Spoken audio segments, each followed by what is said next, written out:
Hello সবাইকে, আমার এই নতুন ভিডিওতে সবাইকে স্বাগত জানাই। এই শীতের দিনে সকাল সকাল স্নান করে রেডি হয়ে এখন দাঁড়িয়ে আছি। ভাবছেন তো এত সকাল সকাল কোথায় যাচ্ছি? একটু অপেক্ষা করুন, ঠিক জানতে পারবেন। এই যে বেরিয়ে পড়েছি, এনার সাথে পরিচয় করিয়ে দিই।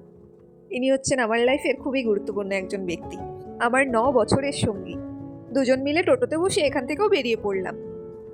এখানে একটা মন্দির আছে যেখানে বড় একটা মা কালীর মূর্তি আছে, এই দেখুন দেখতে পাবেন। তারপর চলে এলাম আমরা আরেক মায়ের মন্দিরে। হ্যাঁ, পুজো দিতেই এসেছি। একটা দোকানে গিয়ে সব পুজোর সামগ্রীগুলো নিয়ে নিলাম। পুজোর সামগ্রীগুলো নিয়ে চললাম মায়ের কাছে। এই যে আমরা দুজনেই দুটো ডালা ধরেছি। এই দেখুন আমার মাকে, আমার মা সবার মা। আজকের পুজোটা এত শান্তিভাবে দিতে পেরেছি যে কি বলবো, মনে একটা আলাদাই আনন্দ। ওই যে দূরে ব্যারিকেডটা দেখছেন, আমরা ছিলাম প্রথমে ওর ভেতরে, কিন্তু যেহেতু মায়ের আরতির সময় হয়ে গেছিল তাই বেরিয়ে এলাম। এখন ভেতরে মায়ের আরতি চলছে।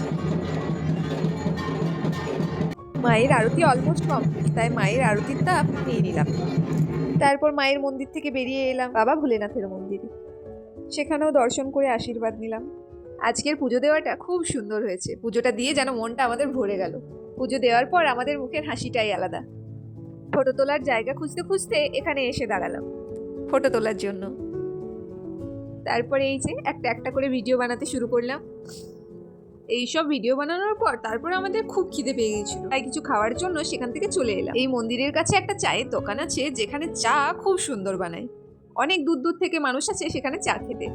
যথারীতি আমাদেরও সেই চাটা খুবই প্রিয়, তাই দুজনে 1 কাপ করে চা নিয়ে নিলাম। অসাধারণ সেই চা আর পোড়ামাটির গন্ধ।